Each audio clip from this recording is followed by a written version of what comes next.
All right, hi everybody. Captain Roos here. It's 13:23 on 28 October, Sunday.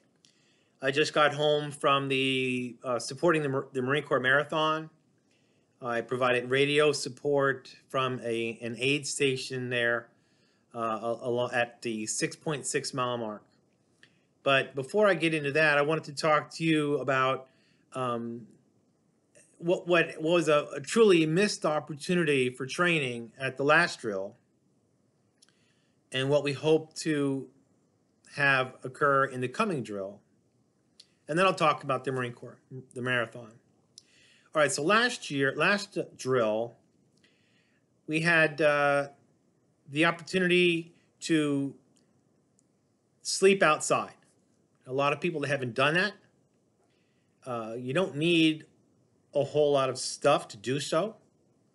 For example, all right, I did have a sleeping bag, a commercial sleeping bag. But as a ground cloth, I just used a vinyl couch cover that somebody had thrown away. Now, other people had a tent and lanterns and all kinds of high-speed stuff, a propane stove, and that would have been fine.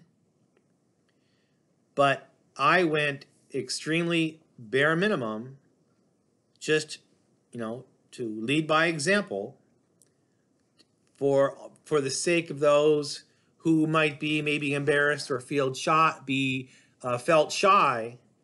about coming, and they didn't have all this high-speed stuff. I could have just as well had a blanket. And unbeknownst to me, prior to sleeping outside, the staff there at the training site had left the building open. So in the event somebody got too cold or too uncomfortable, they could just as well have packed up whatever they had and gone and slept in the training site. Heated, carpeted, light, that kind of thing. So, and it's been a while since I slept outside. I can't say I had 8 hours of continuous restful sleep, but nonetheless, it was fine. It was an experience. Now I know I can do it. Those people that missed it, they don't know whether or not they could do it. Well, they actually can. Everybody can. But it's a matter of going through it to see. And even, shaving in the cold water. Oh, that sounds so horrible. Well, no, it's not. It's really not. Honestly, you just got to suck it up, deal with it for the couple seconds that cold water's on your face. You won't die. You really won't. Brushing your teeth, pouring water out of a bottle on your toothbrush and then swishing it out. It's okay. It's not a problem. So, it was a missed opportunity. All right, so then during drill itself, what we meant to have a rather large communications exercise that incorporated the planning of supplies for 2 points of distribution. So the people were they were going to get a poster board, and I was going to give them the dimensions of that. Each inch was like 100 feet, I think, or each inch was a foot on this big poster board. And to one group, I was going to say, okay, you have to set up a level 1 pods, and the other group, level 2 pods. So they had to dig through their reference material to find out, okay, what does a level 1 pods look like? With level 2, how are they set up? And what supplies do I need? Then they were going to order those supplies to people simulating the running of a warehouse. And those people were going to figuratively dispatch materials to you, and there was going to be some plays back and forth. So it gave the warehouse people a chance to keep track of supplies that are on hand and that were delivered and that were returned and are unusable. It gave them some managerial experience to be on the radio and to keep track of supplies. Nothing terribly hard, but a very critical skill. Then for the pods people, it was, okay, we've been given this area of these dimensions. We were told to set up a pods of this certain type. What do we need? And against what they ordered, we had an observer controller that compared the two lists. Okay, this is what they should have ordered. This is what they did order. Okay, let's correct them, and then we'll get it right. Get the right stuff to the warehouse. Have the warehouse do it. All right. Then at the same time, we were going to have a shelter. People simulating being a shelter, and all they had to do was draft messages as prompted from an observer controller, send them on a communications form, ICS form 213, up to people acting as the VRC headquarters. So there was a lot of play there. And the VRC headquarters people, they were going to get prompted to send weather reports down and other things. And then the VRC headquarters was going to be tasked to reporting up to a local emergency management agency. So tremendous swirling of activity, none of it hard, none of it hard. And it would have been a great learning experience, but it didn't happen. So it was a missed opportunity, but all the planning that went into that, the creation of the warehouse lists and the dummy radio traffic and the stockpiling of the web message forms, the drawing of maps that would have been used, all that's done. So it's transportable to another time and place, all right? But nonetheless, we had a missed opportunity. So hopefully we can do it again sometime. Now this coming drill, I think it's November 10th and 11th, we're going to have a smaller version of that where two groups will have to set up a pods on a poster board. They'll have to order the material, and they'll have to brief how and why they set up the pods. Why is it this way? Why do the lanes go like this? Why are the lanes this wide? Why are the traffic cones like that? Why is the signage like that, directing traffic? Why is the CP here? Why is this here? Why is that there? So they have to back brief that to an observer controller to see, so they get a chance briefing it, not just setting up and just say, okay, this is what the picture in the book looks like, but why?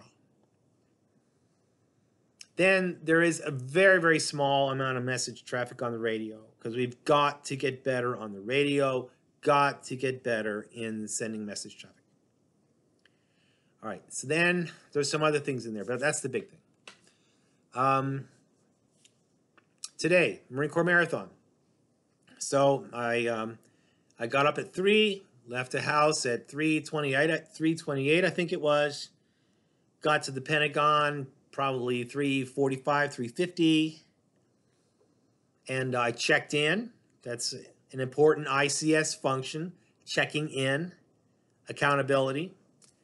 And then they gave me my ham radio reflective vest.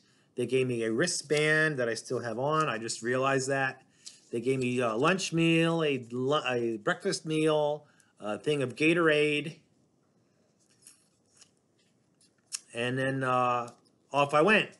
Now, I was supposed to link up with someone, but he wasn't there. So I followed some other people to, I was at aid station 2 and 3 at the 6.6 mile mark on the marathon. It's just shy of a turnaround.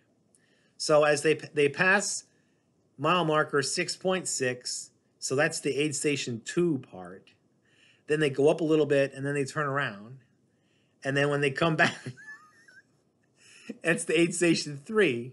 I don't know why they did that way. I don't know why they just call it aid station 2, but nonetheless, the same place had 2 different names. But that was a tremendous opportunity. So when the Navy lieutenant, that's an 03 captain for us in the Army, when a Navy lieutenant, she showed up, she was in charge, she had a whole bus load of people, busload of Navy people, corpsmen, but also doctors, dentists, she had civilian physical therapists, just a dentist, a dental technician, all kinds of people. And so when she got everybody together, she had a laundry list. Okay, I need these people to do this. Who can do it? These people to do this. Who can do it? And so she task organized everybody. There were different color baseball hats for different people. It reminded me of an aircraft carrier flight deck, all the different colored shirts. I think purple shirt is a fueler, and maybe a red is an ammunition handler. I'm not sure. But everybody had different color hats. Now, we had our ham radio vests on, so they knew who we were. But it was just an amazing experience. Now, most of the injuries were sprains. And so what they did for sprains, they put ice on. They even taped it on with that ceramic wrap that you put around like pallets to hold stuff on a pallet. They taped the bags of ice to people's toe, to her foot, and their knees and stuff like that. A lot of taping with I don't know what you call it, athletic tape maybe. They had people. They had two different ways to distribute Vaseline to people, to put it on various points on their body that were all chafed up. Yes, chafed up at the 6.6 mile mark. But yeah, so one technique was they had big tongue depressors. They would dip it in a thing of Vaseline with a dollop. As the people ran by, they would hand them the popsicle stick, and then they would smear it on whatever part of their body, their underarms, their chest, their pants, whatever was getting chafed, that's what they rubbed on, and then they threw the popsicle stick on the ground. The other technique, which was later on, because I guess they ran out of sticks, was they just put on surgical gloves, dipped the glove into the Vaseline, and held out their hand. And so people just grabbed their hand, got a couple fingers full of Vaseline, and then they rubbed it on themselves. But anyway, so what I'm thinking for us, so I had a tremendous opportunity learning about digital radio that I had no experience with, my regular voice communications on my handheld radio, setting up my mast antenna. I had to download an IRC chat program, and when we had a casualty, and again, most of them were strains, a nausea, sprains, nausea. Somebody was hot, somebody were cold. Some were hot, some were cold. The medical people filled out a form. It was called an encounter form.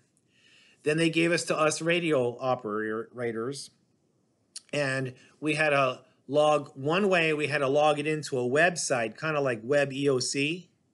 You know, their bib number, what time they arrived at the station, what time they left, and what injuries, what was their problem, a sprain, a blister, tendinitis, heat exhaustion. We didn't have any heat injuries. And then that was that mode. But then on the chat room, we had to say, this is the aid station, this is the bib number, this is the time they came in, and whether or not they were heat injury. So all mine were no, all of them. 26 times we did this, 26 people. Then when they left, we had again report, this is the aid station, this is the bib number, this is the time they left, and this is their disposition. So most of them were RRR, return to the running route, I think it was. RRR, return to running route. But a couple of them were RAB, I think it was returning on available bus. So when a bus came at the end, they jumped on the bus and off they went. And there were different codes. But anyways, what I'm thinking for the VRC is our medic people can show up, because we had a medical student from Georgetown. We had a physical therapist or physical something else, physical A, I don't know, but physical, not a therapist, I don't know. A lot of taping, a lot of icing, a lot of just taking vitals. So now they had a lot of corpsmen and a lot of their own, but still for the VRC, we could volunteer. And it was a tremendous experience. Then from us, you know, we needed help typing all this stuff out because these forms were coming at us pretty quickly. And I don't know, there was plenty of places where the VRC could have helped. Now there were water points, food points, aid stations, and just mile markers along the way. So as the first runner passed by, there was a report. Okay, this is mile marker 1, first runner. And then the next thing you know, mile 2, first runner. Mile 3, first runner. All the way down. That way the headquarters and all of us could see where the first runner was. That way I could give my medical people at mile marker 6.6 a heads up that, hey, the runners are at mile 4, mile 5, mile 6. Okay, get ready. Oh, here they come. And then when people run with a baby buggy, it's called a duel. So they had to report the first duel as the duel came to them. And then the wheelchairs. Now the wheelchair people, they actually left first because they're the fastest. So they left first and they were whizzing by, man. They can whiz by like Formula One race cars. So again, first wheelchair, first wheelchair, first wheelchair, first wheelchair, as you could track it along the course. But it was a very good experience for me. Again, I learned things. I tested my equipment. They treated us very well. It was great to interact with the Navy and all these civilians that showed up to volunteer. And I think it would be a good experience for the VRC. Really, really, really, really, really. It was easy to sign up. You just had it was an early day. Now for me, like I said, got up at 3 at the Pentagon just prior to 4. People could probably sleep with me, sleep at my house next year. To make it easier on them if they have to travel a distance. And by 11:30, 11 o'clock, we were done. So we were packing, well, not done, but done processing people because we were again at mile marker 6.6 and I guess 8 because they had to turn around and come back. And then pack up our antennas, cables, such and so forth, and then fight traffic to come home. But I was back by 12:45. It was a good day. So we would have had a great training event last drill. We're going to have a really good training event this coming drill. And I posit that if we can and should do some volunteering for next year's Marine Corps Marathon, because it'll be a good, rewarding experience for all of us. All right, take care.